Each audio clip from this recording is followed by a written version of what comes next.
حضرت دانیال علیہ السلام ایک دن جنگل میں چلے گئے جہاں آپ کو ایک گنبد نظر آیا اور آواز آئی، دانیال ادھر آؤ۔ دانیال علیہ السلام اس گنبد کے پاس گئے۔ معلوم ہوا کہ وہ کسی مقبرے کا گنبد ہے۔ جب آپ مقبرے کے اندر تشریف لے گئے تو دیکھا بڑی عمدہ عمارت ہے اور عمارت کے بیچ ایک عالیشان تخت بچھا ہوا ہے، اس پر ایک بڑی لاش پڑی ہے، اور پھر آواز آئی کہ دانیال تخت کے اوپر آؤ۔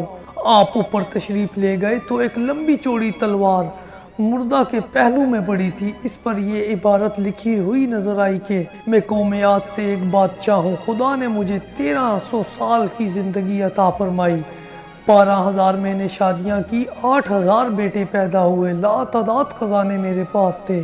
اس قدر نعمتیں لے کر بھی میرے نفس نے خدا کا شکر ادا نہیں کیا، بلکہ الٹا کفر کرنا شروع کر دیا اور خدائی کا دعویٰ کرنے لگا۔ خدا نے میری ہدایت کے لیے ایک پیغمبر کو بھیجا، ہر لمحہ انہوں نے مجھے سمجھایا مگر میں نے کچھ نہ سنا، اور انجام کہ وہ پیغمبر مجھے بد دعا دے کر چلے گئے۔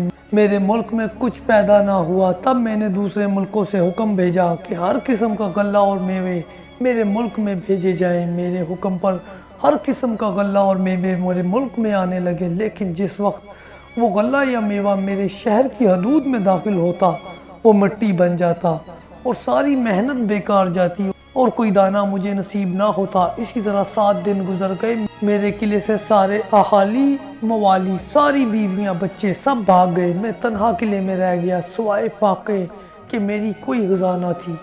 ایک دن میں نہایت مجبور ہو کر فاقے کی تکلیف میں قلعے کے دروازے پر آیا، وہاں مجھے ایک شخص نظر آیا جس کے ہاتھوں میں غلے کے کچھ دانے تھے جن کو وہ کھاتا ہوا چلا جا رہا تھا۔ میں نے اس جانے والے سے کہا ایک بڑا برتن بھرا ہوا موتیوں کا مجھ سے لے لے اور یہ اناج کے دانے مجھے دے دے، مگر اس نے نہ سنا اور جلدی سے ان دانوں کو کھا کر میرے سامنے سے چلا گیا۔ انجام یہ ہوا کہ فاقے کی تکلیف سے میں مر گیا۔ میری نصیحت ہے کہ جو شخص میرا حال سنے وہ کبھی دنیا کے قریب نہ آئے۔